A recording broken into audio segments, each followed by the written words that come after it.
Midas and the brave 300 are dead. Have I not given enough for your dream of a united Greece, Themistocles? A king. A husband. Avenge him. Rise, Empire. Rise. There's a lot of greasy man up in here. Way more than 300. Way more. I'm curious about this movie for you, Martin, because I did not get a chance to talk to you about it, and I think some people split on this motion picture. Yeah. I was saying how, man, you know what? We put our show back together, and we've just been the best of buddies, agreeing on everything. But I think that's starting to turn now. Well, we kind of disagreed on some things. I think, and it's always some bullshit that we disagree on. I guess that's true. I mean, our first argument, like the nut job. Our first argument was over a goddamn cartoon squirrel. That's right. Then our second argument was over a cartoon dog. Right. Now it's over. Well, this is kind of a cartoon too. I mean, straight up, people. See, here's my thing right here, because I know history buffs. You're all kind of nerdy people who get mad when somebody comes in and starts exaggerating or messing with history. And I know there's some Greek history people out there who are looking at this and saying, well, it didn't happen like that. No, it didn't, because it's a fucking comic book. Right. I can sit up here and tell you about I'm not going to try to act like I know this shit.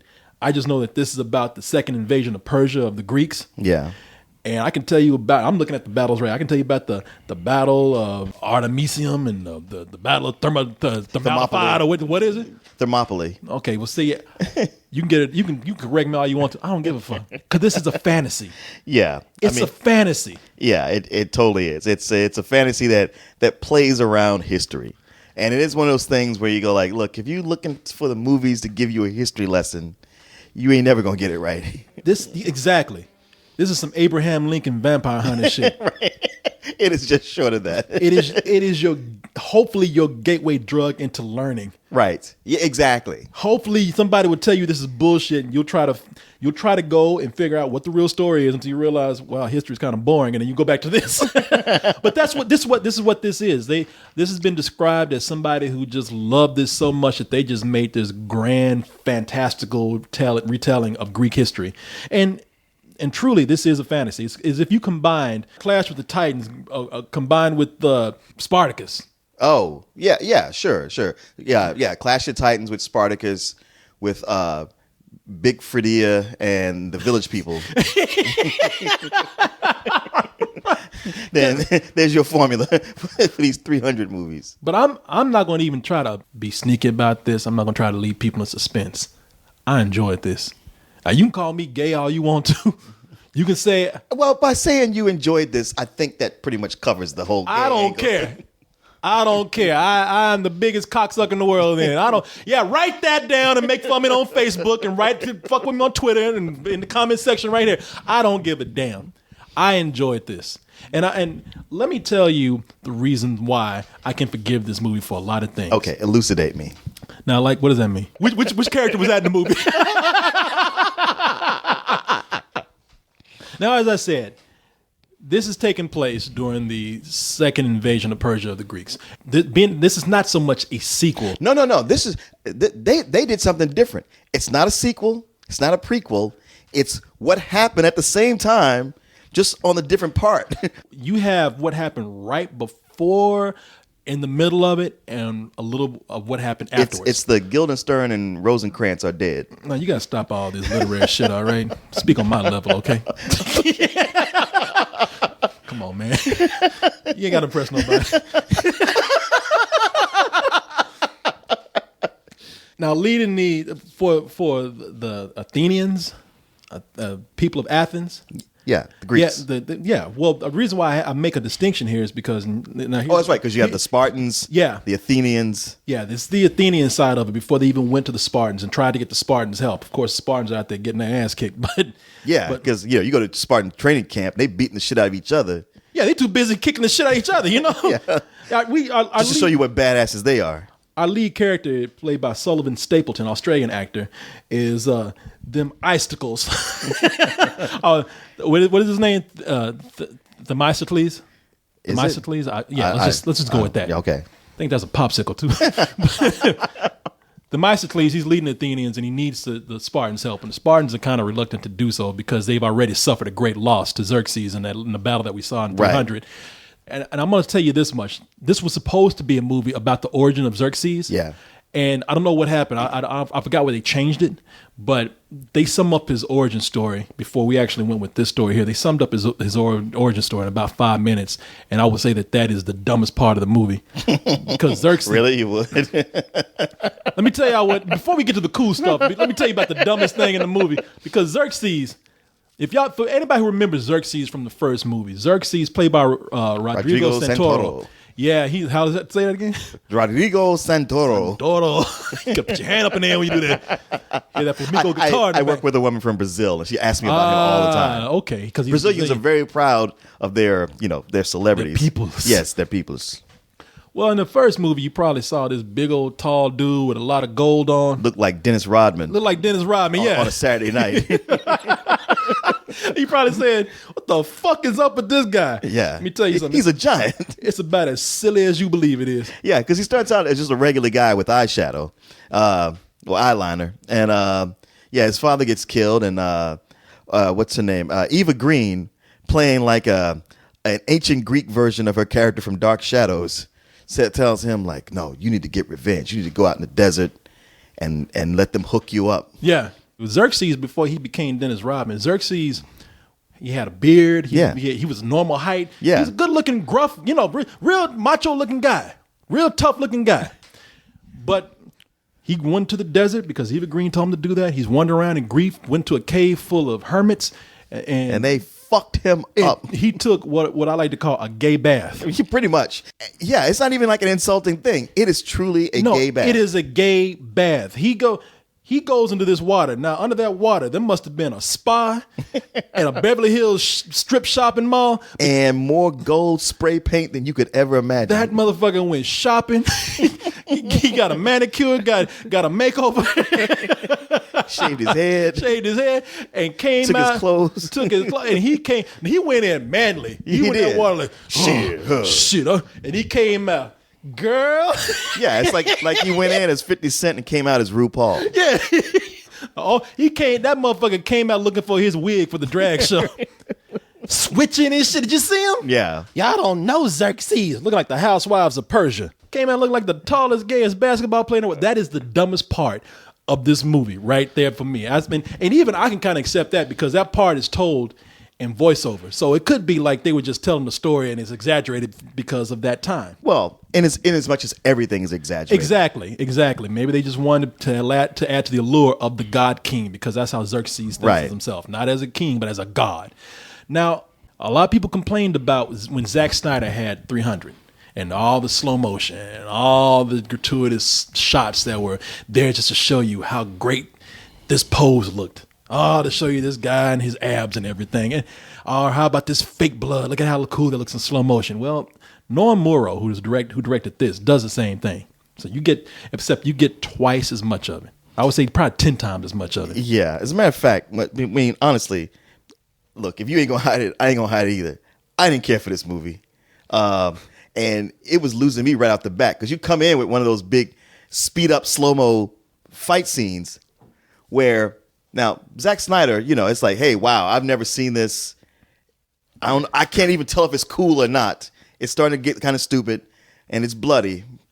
But this is overwrought with buckets. Every time somebody gets cut, like if somebody got cut with a razor, shaven, an entire bucket of CG blood would just spill right there. And every one of them, it's the same amount. It's an entire gallon of CG blood. I guess, I know CG blood is cheap. So they were just using it for all it was worth. It's like, fellas, slow it down a little bit. Cut back. Not everything. You don't have to desanguinate everyone who is on the field right now. I'll tell you why I didn't mind that.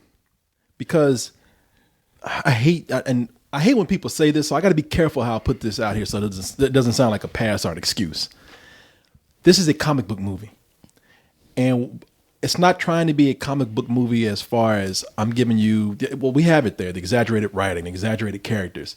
But it's trying to give you the visuals of a, I'm going to give this movie some respect. I'm not going to even say comic book. It's trying to give you, it is very true to the nature of a very visually impressive graphic novel. Now, maybe you don't like all the slow motion, but I'm going to say if you're going to do slow motion and you're going to pause and do that slow-mo fast thing, when you pause it, give me something badass to look at. Every slow-mo shot there the composition was so nice, man. It looked like a frame out of a comic book. The combination of the art direction and the cinematography and making sure that every time it slowed down, it gave you a badass image to look at. I like that. I admired that. Now why are you looking at me crazy? So you do this shit when you look at me like you two things. You trying to make me feel like shit for my opinion. Man, I didn't even say anything to you. Well, you don't know it, but you stare at me and there's a small, like right now, there's a small smirk on your face like, wow, what the fuck is wrong with you? Man, you're saying something funny and I'm thinking about what I'm going to say next when it's my turn to talk. It wasn't even anything funny. I can't even give you an honest opinion. We're like, man, so you say some silly shit. No. Okay, you're saying this, how you're impressed with this, and I'm thinking to myself, now, what made me not impressed with this? Oh, yeah, that I saw it already the first time. I didn't think he expanded on what happened, but that Zack Snyder did. Matter of fact, when Zack Snyder did it, it was innovative. It was like, you know what? Whether I like it or not, it is something new. And I have to begrudgingly admit, it's kind of cool. Here, it's like, all right, we're back again. And when I'm talking about the CG blood, it's like, a lot of times it was obscuring those shots. Or just whoever did it, it was like they just did a cut and paste. I was like, man, you're not going to try to vary this at all? Man, you don't even like horror or violence. Why are you worried about CG blood? Well, that's the thing. One of my complaints with the Lord of the Rings movies, they had these big battles and there's no blood. So I'm like, no blood, no consequences. So at least with the battles, I'm like, hey, you feel something here. But the blood being so fake, being so opaque, looking like somebody just had like a tanker full of Hawaiian punch that they had to get rid of. It was taking me out of it. I got to be honest. Okay. But also, I was like, yeah, this story is just not as compelling. The idea that these guys, this small force, had to fight off this huge army, there was something compelling about that. This time, a little retread. The other one wasn't much of a story. It was pretty much a small troop of guys going against overwhelming numbers. Yeah. This is more about political intrigue and revenge. Eva Green plays a character, and let me see what her name is, Artemisia. Which is Greek for choose scenery, like it's a plate full of dolmas. I liked it. First of all, she plays a character who's pissed because one thing I will say positive about this and her character is that I wasn't digging her. Like, first off, she's an evil bitch, but also she's way over the top. But when they do show her origin and how she got to where she was, I was like, you know what? That's actually really good. That makes her sympathetic. Yeah. She's actually leading the Persian troops, but she's Greek. Yeah.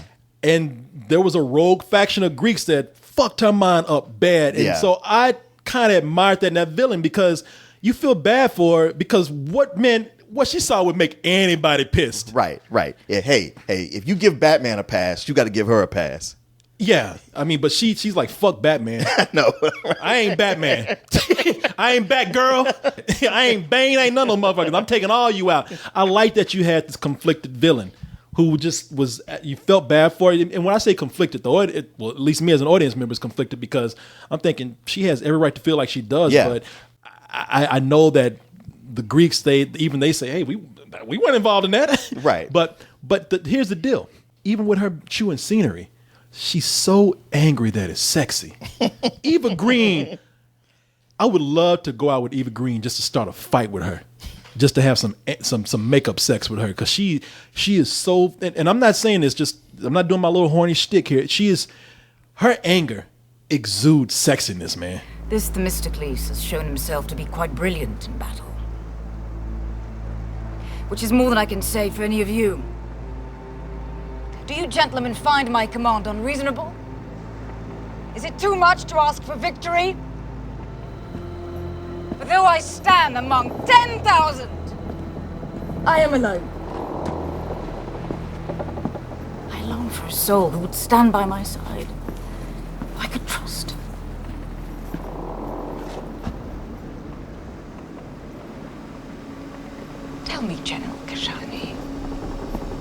you that man?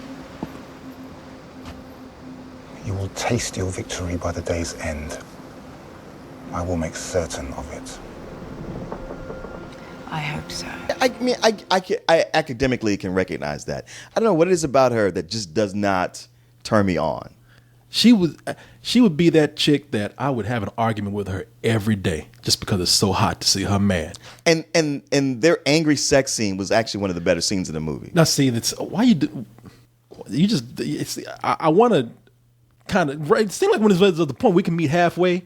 Even then, I got to disagree with you on that. You thought it was? I thought that shit was silly. Oh, it was silly. I thought it was. No. It was totally silly. It was totally silly. Don't get me wrong.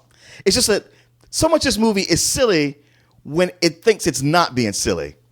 And with that, I was like, they have to know how ridiculous this is. There's a sex scene between her and Sullivan Stapleton, and at best, it's just fucking ridiculous. Yeah. At worst, it's borderline offensive. I mean, if I was a woman, I'd be looking like Eva Green. Yeah. I even tell her, hey guys, take your woman to see this so you can have some Eva Green sex when you get home. 'Cause I don't think she's gonna think it's too cool.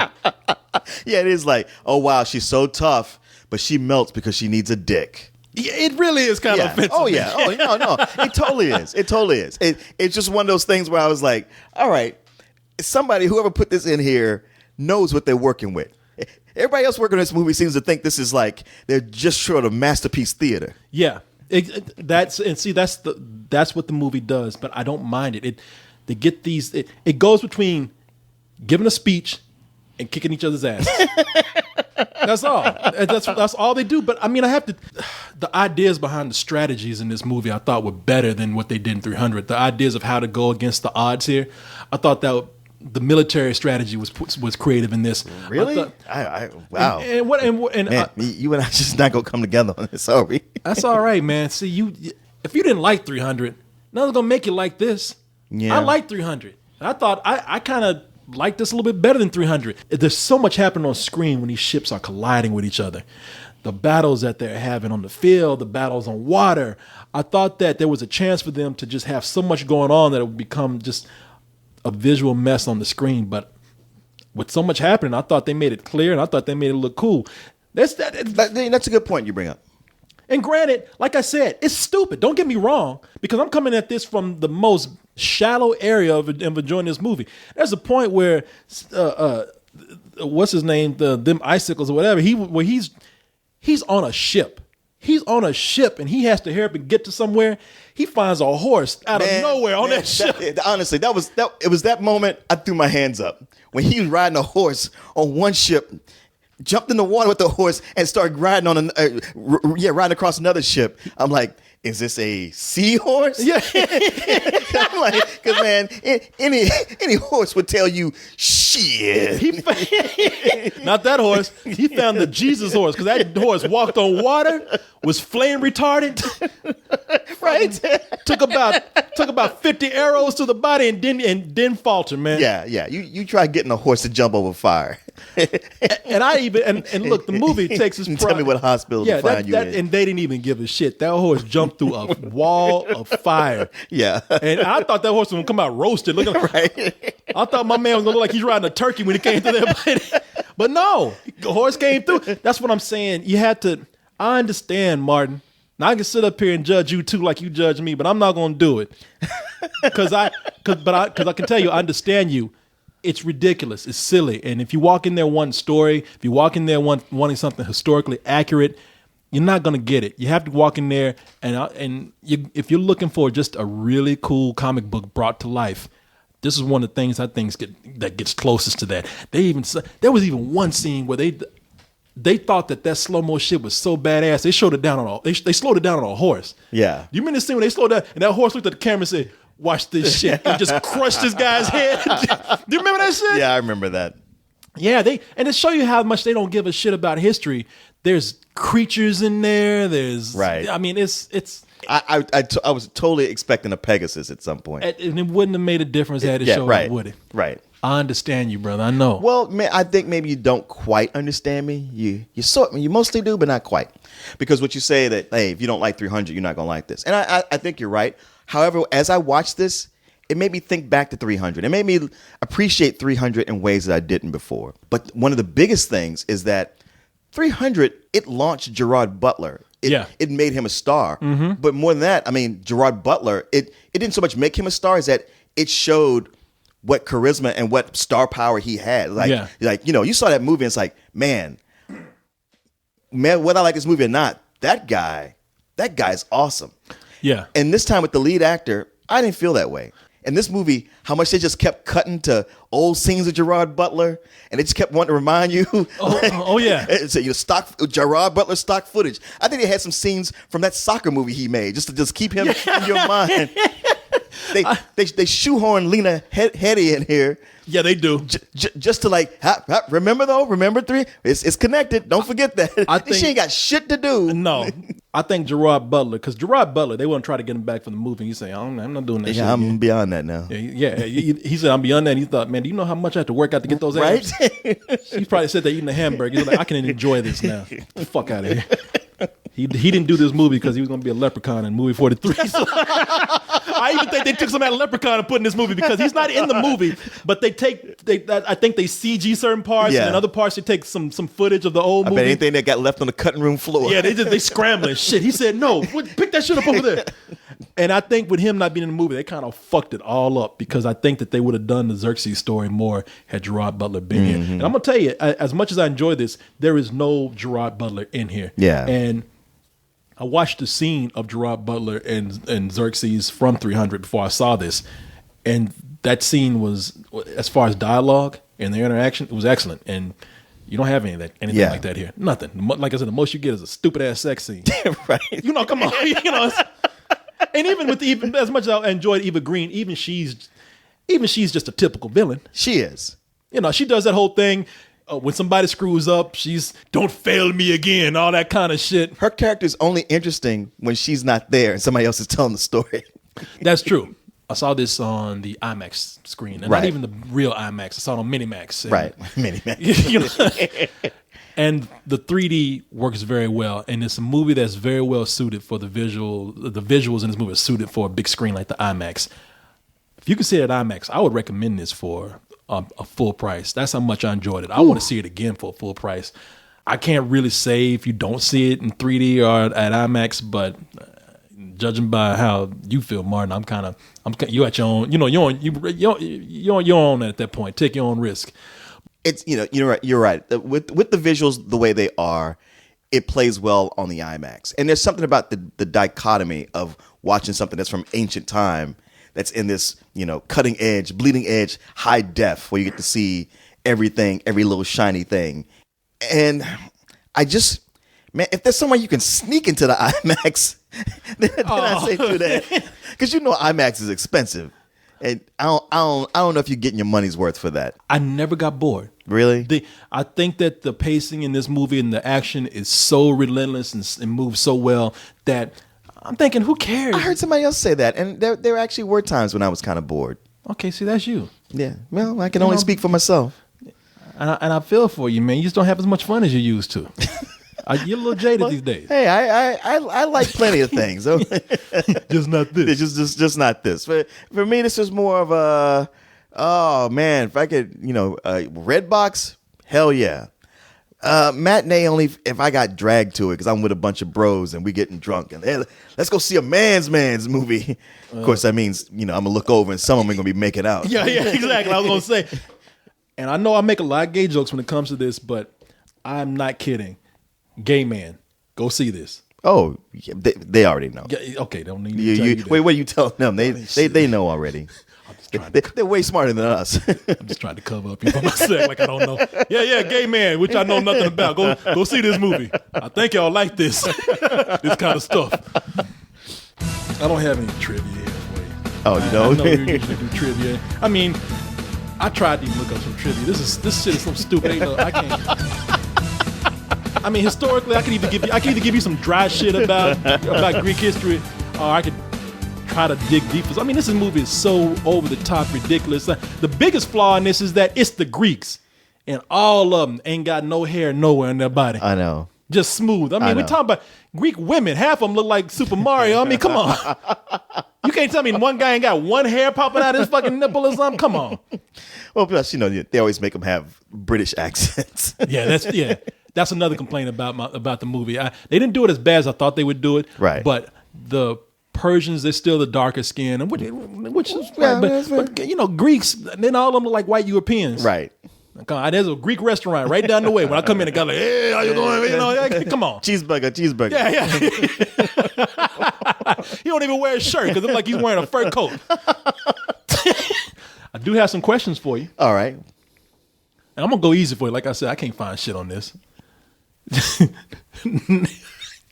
Name 3 Greek restaurants here in Austin, Texas. Oh, come on.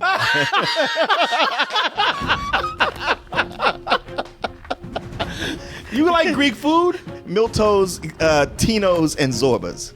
Are those real? Yeah. Okay, there you go.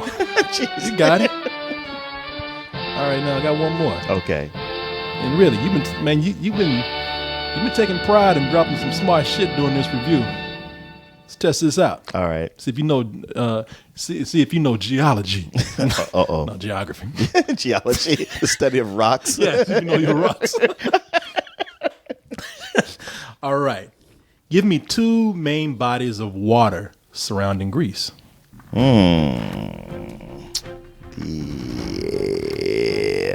Adriatic? No. No. You can give me 1 at this point. Shit, I can tell. I know. The Mediterranean. Okay, that was easy. All right, now I'm going to go back to give me 2. What? That's easy. What? Give me 1 more. Come on, man. The Aegean Sea. Simple. You know what? You toy with me, man. What do you want me knew to say? this shit. What do you want me to say? I don't need you to. Look, I don't need you to make me feel better, okay? You can just give me the answers straight, all right? What do you want? Those are correct. Oh, okay. But you ain't got to act like you don't know. You know them. You're just doing this to make me feel Okay, better. well, I don't know. Shit, man. Fuck you, man. Anyway, people, this is our review. That's our trivia. That's our quiz. And if you'd like to reach us, you can reach me at Koreykus. No, you can reach me at KCoolmans, KCOOLMANZ @gmail.com. On Twitter, you can reach me at KCoolman and find me on Facebook. It's easy. Martin. And you can find me on Twitter also at Martin_Nofro. Or if you're just cruising around Facebook, look for my name, Martin Thomas. All right, Martin. I got the oil. I got the razor. Let's go ahead and get ready for battle. Let's get ready for slow-mo. See y'all. Bye. And let it be shown that we chose to die on our feet rather than live on our knees.